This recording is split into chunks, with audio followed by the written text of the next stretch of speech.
Қалыңыз қалай? Жақсы, рахмет. Өзіңіз қалайсыз? Шүкір, жақсы, сізді көргеніме өте қуаныштымын.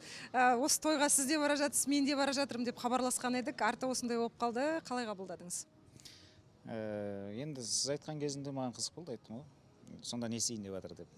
Бірақ клиптің премьерасы екеніне миым жетпеді кішкене. Клип түсіріліп жатыр екен деп ойладым. Пранк екенін қашан түсіндіңіз? Пранк екен сіз айтқан кезде түсіндім. Ал келін шыққан кезде ортаға. Енді ол беті ерте ашылып қалды ғой кішкене. Сол сәл құртып жіберді біраз адамның эмоциясын негізінде. Әйтпесе аяғында болған кезде күштірек шығатын ба еді эмоция. Ана сүрініп қалған болмай қалды. Соны біразымыз көріп қойдық. Сол кішкене. Бірақ енді ой дұрыс қой енді клиптің презентациясын, сондықтан бауырымды енді шын жүректен құттықтаймын енді. Енді өзіңізде сахнада жүргеніңізге біраз уақыт болды ғой. Халық дұрыс қабылдай алады деп ойлайсыз ба? Енді өзіміздің дәстүріміз, әдемі беташар, пранктың де әртүрлі түрлері болады ғой негізінде.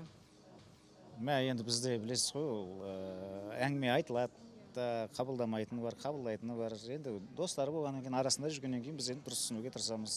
Солай жасағысы келген сияқты деп. Ал енді ертең бұл әңгіме жақсы таралып жатса, бұл енді комментарийлермен неше түрлі болатын да шығар. Негізі таралған жақсы деп ойлайсыз ба? Әңгіме айтылған, жақсы болсын, жаманы болсын. Негізі дұрыс, бірақ оны адам көтере алатындар бар, көтере алмайтындар бар. Сондықтан мен өзім көтере алмайтын адамдармын. Сондықтан мен ондайға қатты жолай бермеймін.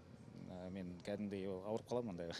Негізі өнер жолында сондай дүние жасап көрдіңіз ба? Халықты таңғалдыру үшін, бір естен кетпейтін бір кейін әңгіме айтылатындай бір дүние болды ма сізде? Иә, болды. Басында мен осы енді бастап жүрген кездерде тоқал туралы клип түсіремін деп, соның сұхбаттары шығып кетіп, шынымен алып жатқан сияқты бір өзінше бір кісі звезда әртісті ойнап, ол таралып кетіп, астында жеп жатқан. Бірақ ішімде біліп тұрдым, мен ойнап істедім ғой деген.